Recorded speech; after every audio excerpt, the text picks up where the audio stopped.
여러분들 오늘도 신나는 하루 보내셨나요? 오늘 이제 화요일인가요? 화요일인 것 같은데 11월 달도 이제 거의 다음 주면은 바로 12월 달이 됩니다. 이제 한 달도 안 남았죠. 한 달 조금 열흘?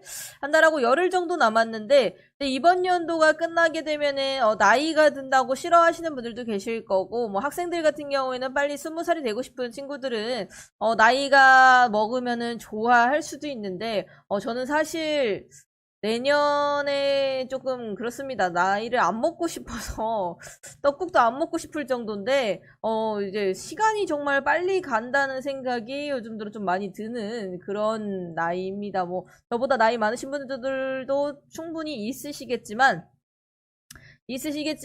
제가 또 그렇게 엄청 많다고는 말씀을 못 드리지만 그래도 없는 건 아니라서 네, 일단 그렇습니다. 여러분들 이제 요즘 감기 조심하시고 또 환절기이기 때문에 감기 굉장히 많이 걸리시는 것 같은데 감기 조심하시고 그리고 항상 따뜻하게 이제 좀 있으면 목도리를 하고 다녀야 될 시기가 될 수 있어요. 또 목도리도 미리미리 구비해 두시고 패딩도 미리미리 사 두시고 그런 식으로 건강을 조금 조심하시면서 다니시기를 바라겠습니다. 그리고 오늘 신규 상장한 종목이 또 있죠. 네, 이 목소리 20대 감사합니다. 네, 감사합니다. 네, 목소리라도 20대인 게 어디예요?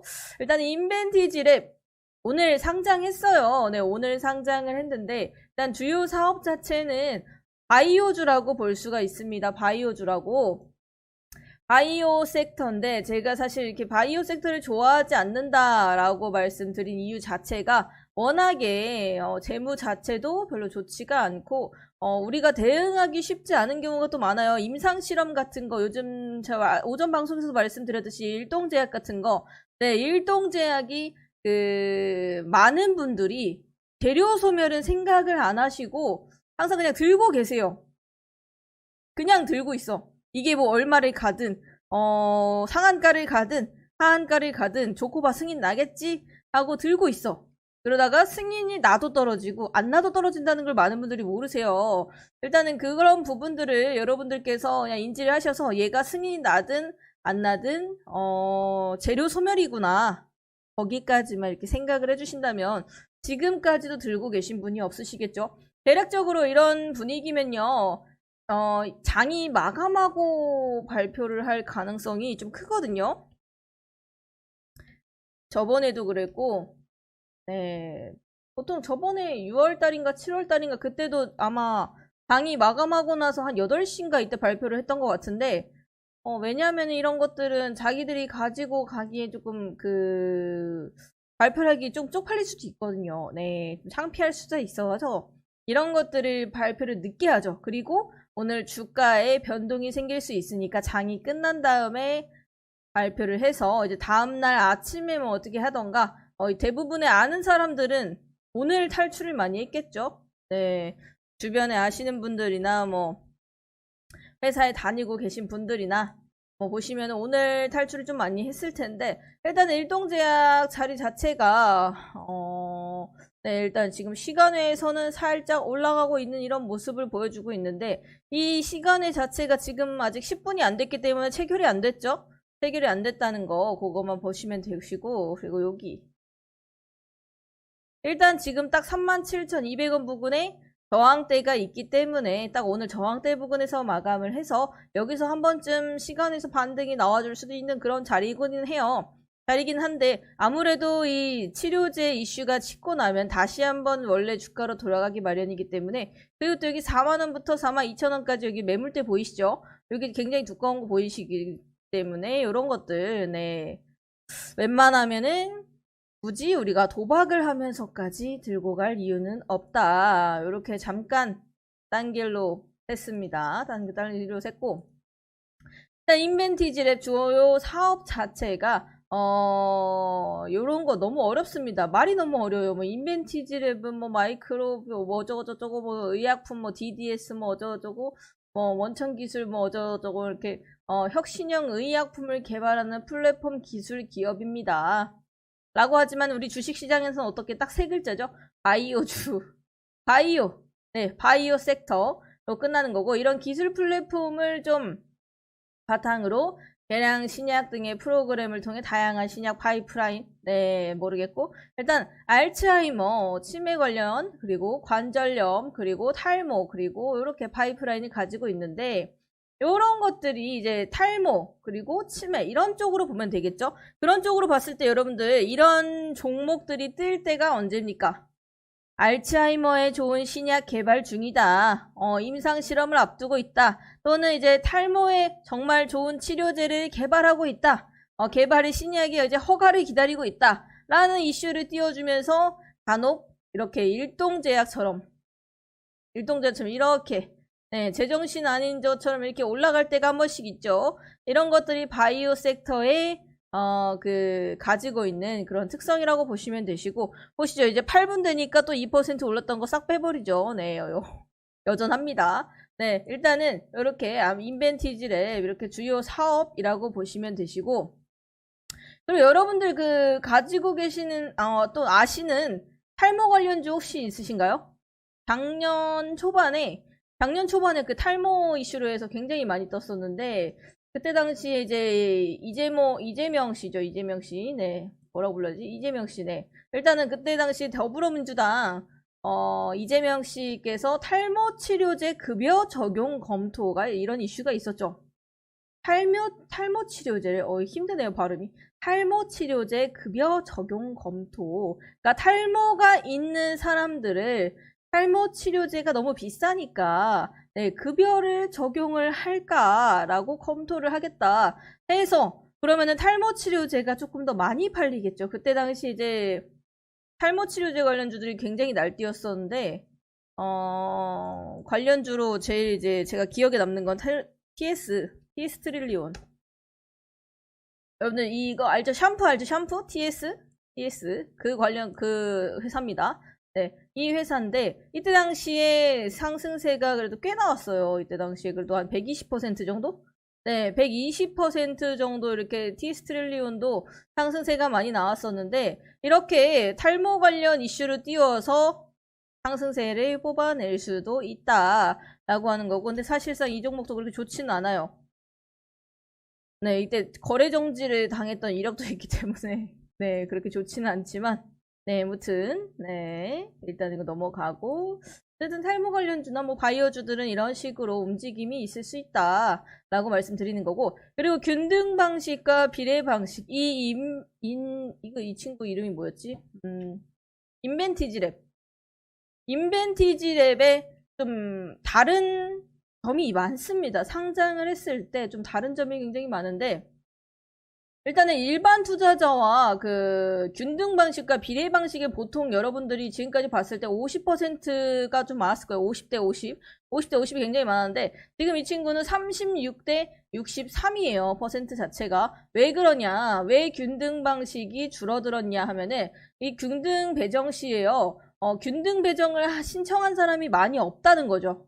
많이 없었기 때문에 13만 주를 배정을 하려고 했으나, 그러니까 50%를 배정을 하려고 했으나 추가 납입 후 균등 배정 미달분, 네, 균등 배정이 미달이 됐습니다. 그래서 그 주식이 남았다는 거죠. 한마디로 34,000주 가량이 남았습니다. 남아서 지금 현재 이 균등 배정 수량에서 비례 방식으로 34,000주를 넘겼다라고 해서 지금 현재 이게 36%고 이게 63%입니다. 얼마나 인기가 없었는지 아시겠죠? 여기까지. 너무 쉽습니다, 여러분들. 얼마나 인기가 없었는지 아시겠죠? 그리고 지금 현재 참여 건수, 이제 기관 투자자들의 참여 건수는 168건 중에서 단순 경쟁률로 봤을 때 14대 1. 네, 14대 1. 제가 기본적으로 그냥 500대 1 정도는 되면은 괜찮다라고 말씀드렸어요. 하지만 이건 14대 1. 별로 좋지 않은 상태라고 볼 수가 있고, 그리고 이 회사가 사실상 그렇게 오래되지가 않았어요. 회사 설립한 지 대략적으로 7년 됐겠네요. 15년도에 설립을 했으니까 대략 7년 정도 됐는데, 바이오 기업 중에서는 좀 노장도 아니고 좀 신규 쪽에 가까운 그런 바이오 기업인데, 그래서인지 인기가 참 없었어요. 그래서 단순 경쟁으로 14대 1 정도고, 가격 공모가 밴드로는 이제 19,000원부터 26,000원이었습니다. 19,000원부터 26,000원이었는데 상장된 가격이 얼마였냐라고 하면은 12,000원이었습니다, 여러분. 인벤티지랩 딱 요렇게 보시게 되시면 여기 보이나? 여긴 안 보이네요. 이걸로 보시면 보일 것 같은데 보자요. 요게 안 보이시나? 이런 보이죠? 네. 이게 이제 주식장에서의 호가창이었어요. 이 호가창에서 지금 현재 시작가가 원래는 12,000원이거든요. 그 시작가가 12,000원인데 12,750원에 상장이 되었습니다. 그래서 지금 장 끝나서 안 보이네요. 어쨌든 12,000원의 공모가였는데 12,750원 해서 대략적으로 한 6%에서 7% 6%에서 7% 정도의 상승을 하고 시작을 했죠. 하지만 제가 청약을 했을 때 당시에 그 신규 상장주 당시에는 100%까지 오를 수 있다고 말씀을 드렸어요. 그러니까 처음에 또 말씀드려야 되나? 여러분 따상 기억하시죠? 신규 상장주가 몇 시부터 몇 시까지 갈 수 있다고? 몇 시부터 몇 시까지 2배가 갈 수 있다고 말씀을 드렸나요? 제가 기억하시죠? 9시 전에 8시 40분부터 9시까지 네, 8시 40분부터 9시까지 네, 맞습니다. 9시까지 2배 정도 오를 수 있다. 네, 말씀드렸죠. 하지만 이 친구 인벤티지랩은 2배는커녕 6% 그래도 마이너스는 아니었습니다. 마이너스는 아니었고 6% 정도 상승을 해서 시작을 했다는 거 말씀을 드리는 거고 지금 인벤티지랩 공모 정보가 다시 한번 보시면은 19,000원부터 26,000원이었는데 어떻게 지금 비율이 12,000원 공모가 12,000원에 확정됐죠. 왜냐면은 19,000원 미만에 그러니까 이 공모 밴드 하단에 81%입니다. 81%. 이 위에서 16,000원에 26,000원에 산다는 사람이 지금 10%밖에 없어요. 단 10%. 여기 19,000원 미만에서 81%, 19,000원에 8%, 두 개 합치면 90%, 90%의 기관이 지금 현재 19,000원이나 19,000원 미만에 사겠다라고 말했다고 하는 거죠. 그러니까 지금 현재 공모가가 그보다 더 아래인, 훨씬 더 아래인 12,000원이 된 거죠. 어떻게 보면 이 공모가 밴드 상단 여기 26,000원에서 할인가가 한 57% 정도 된다는 거죠. 그럼 확정 공모가가 12,000원이고 확정 공모 금액이 이제 156억 원. 이거 가지고 뭐 사업을 불리던가 뭐 더 연구를 하던가 이렇게 되겠죠. 이렇게 되는 건데 그런데 청약 경쟁률이 6대 1입니다. 이거는 일반. 네, 일반으로 봤을 때 청약 경쟁률이 6대 1밖에 되지가 않는다. 개인들이. 그래서 이 균등 배정 신청자들이 미달됨에도 불구하고 경쟁률이 6대 1밖에 되지가 않았습니다. 그래서 이 비례 배정과 균등 배정이 보통은 이제 50%대 50%인데 이거는 굉장히 낮았다. 네, 낮았다라고 볼 수가 있고. 근데 이제 주간사는 그렇게 나쁘지 않았거든요. 이제 한국투자증권이었기 때문에. 근데 지금 요즘 시장이 그렇게 좋지가 않은 부분이고, 네, 여기가 그래도 그 기술이 있어서 기술특례 상장으로 들어간 거거든요. 기술특례 상장으로 들어간 만큼 적자는 좀 많이 심합니다. 어떤 정도로 심하냐면은, 일단은 2021년 작년이죠. 작년 매출액이 약 18억 원이에요. 매출액은 18억 원이에요. 매출액이. 근데 영업 손실액이 얼마냐면은 마이너스 95억 원입니다. 네. 매출액이 18억 원인데 영업 손실액이 마이너스 95억 원이에요. 거의 100억 원 가까이가 손실이죠. 그리고 재작년에는 그러니까 2020년에는 매출액이 5억인데 그래도 영업 손실액이 55억입니다. 네. 이 정도입니다. 네. 그래서 이번 연도는 아직까지 6개월까지의 결과까지밖에 안 나왔는데 2022년 그러니까 올해는 매출액이 11억 원이고요. 영업 손실이 64억 원 정도. 네. 적자 기업이긴 하지만 적자가 좀 많이 심하죠.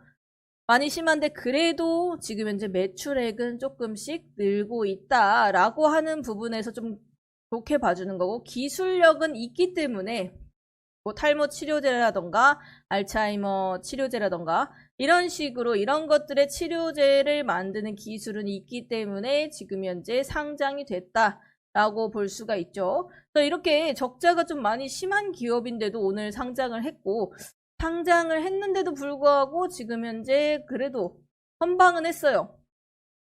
공모가 희망 밴드에서 마이너스 57% 가격인 12,000원에 상장을 했지만, 12,000원에 상장을 했지만, 그래도 우리에게는 수익을 줬지 않습니까? 여러분들 들어가셨으면 그냥 수익이에요. 네, 공모를 하신 분들도 수익일 거고요.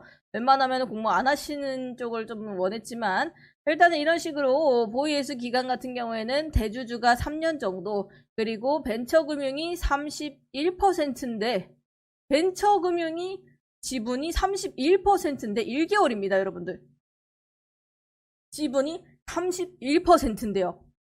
지금 유통 가능 물량이 39%인데 유통 가능 물량이 지금 현재 39%인데 이것도 적지 않은데 1개월 후에 풀릴 물량이 31%입니다. 네. 이거 어떻게 보이시나요, 여러분들?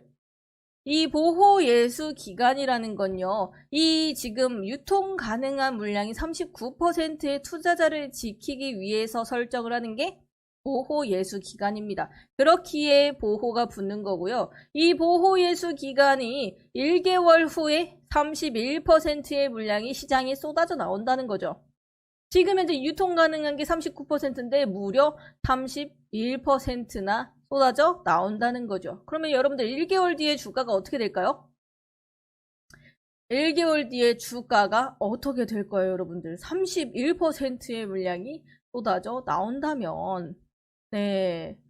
결과야 뭐 불보듯 뻔하죠. 정말 뻔하죠. 네, 뻔하죠. 그래서 보호예수 기간이 대략적으로 이렇게 1개월인데 31%는 좀 심했죠. 네, 이건 좀 심했습니다. 대략적으로 이 정도면은 6개월에서 1년은 그래도 들고 있었어야 되는데 이 벤처금융 어디 벤처금융인지는 제가 안 찾아봐서 잘 모르겠는데 일단 벤처금융의 물량이 1개월인데 31%. 이 정도면 그냥 벤처금융에 투자를 한 부분을 회수를 하려고 상장을 시킨 거나 다름이 없다. 그래서 개인 투자자를 위한 상장이 아니고 벤처금융을 위한 상장이었다. 여기까지 이해되셨나요? 여기까지 여러분들 이해가 되셨을 거예요. 그래서 대부분의 상장하는 주식들의 보호예수 기간이 1년, 3년, 6개월 이런 식으로 들어갑니다. 대신에 이렇게 또 31%의 물량을 가지고 있는 벤처도 없어요. 아니 최대 주주 그러니까 회장보다 벤처금융의 퍼센트가 많은 타니 어떻게 회사 대표보다 그 투자자의 지분이 많다니 네 정말 드문 경우라고 볼 수가 있습니다. 그래서 이런 것들 1개월 후라는 거 이 날짜 정확하게 기억해 두시면 될 것 같고 이 정도는 보호 예수 기간인데도 주주들을 보호할 수 없는 기간이나 다름이 없다.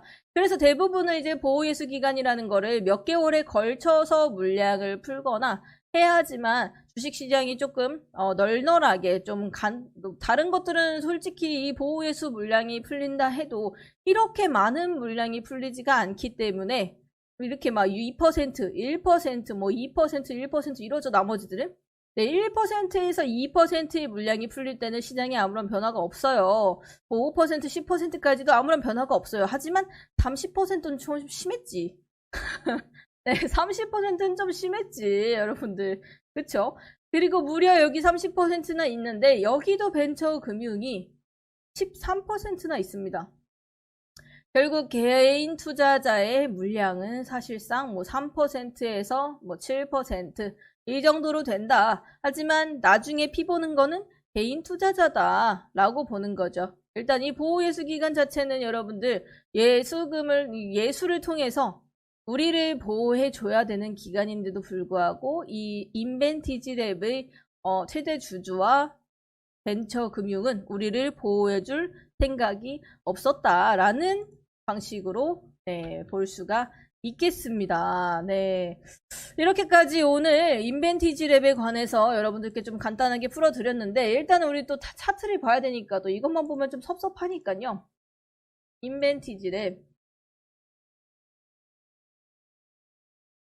보겠습니다. 인벤티지랩 네, 일봉으로 봐서는 하나밖에 없으니까 이렇게 볼게요. 인벤티지 랩이고요. 일단 오늘 상장을 하자마자 상장 여기까지 좀 찔러줬다가 다시 한번 하락세 그려주면서 시장이 안 좋아졌어요. 오전에. 네, 안 좋아졌기 때문에 시장이 안 좋으면 당연히 신규 상장주의 수급이 쏠릴 수 있다라고 매번 말씀드렸었죠. 그래서 여기 15,000원, 14,000원 해서 여기 지지 저항 이렇게 받아주면서 요렇게까지. 여러분들 이 신규 상장주들은 저처럼 이렇게 지지랑 저항을 그릴 수 있는 분들이 아니라면 웬만하면은 들어가지 않으시길 권장드립니다. 네, 이런 것들 요렇게 상승 나왔다가 다시 한번 조정 맞고 상승 나왔다가 조정, 상승 조정. 그래서 마지막에 또 끌어올려주는 모습 보여줬는데 사실상 이런 것들은 이 종목이 정말 좋아서가 아니고 그냥 시장이 안 좋아서 수급이 들어간 것뿐이다 라고까지만 이해하시면 될 것 같아요. 여기까지 이해되신 분들은 오늘 공부 또 마치시면 되겠고요. 그리고 여러분들 제가 항상 말씀드리지만 매매를 하셨으면 내가 오늘 매수한 것과 매도한 것, 매수한 가격과 매도한 가격을 적으시고 그리고 한 줄이라도 좋으니까 내가 이걸 왜 샀고 왜 팔았는지 네, 왜 샀고 왜 팔았는지를 좀 적어 보시면서 매매일지를 꼭 적어 보시면요. 남들 3개월에 배울 거 나는 1개월에 배울 수 있습니다. 내가 왜 샀고 왜 샀는지 모른다면은 몰라. 이렇게 적으면 되고요. 어차피 나만 보지 않습니까? 네, 나만 보잖아요. 나만 보니까 여러분들께서 그냥 이뻐서 하고 싶어서 손가락이 눌렀다. 이런 식으로도 좋으니까 한번 무조건 한 번씩 적어보시기를 권장드리겠습니다. 그래서 내일은 어떨까요? 물어보신다면은 네, 이거는 신규 상장주이기 때문에 그냥 제가 지금 여기 차트에 그려드린 지지라인만 잘 확인하시면서 따라오시면 될 것 같아요. 항상 지지라인에 대해서 물어보시는 분들이 계시는데 지지라인에서 뭐 추매를 하셔도 되고 그쪽에서 손절을 하셔도 되는데 지지라인에서 마이너스 3% 이탈한다면 그거는 손절 라인이 되는 겁니다. 여기까지 오늘 오후 방송 마무리하겠고 오늘도 고생 많으셨고 내일도 오전 방송에서 저희가 또 수익 볼 종목들 집어드릴 테니까 내일 오전 10시 30분 방송에서 뵙겠습니다.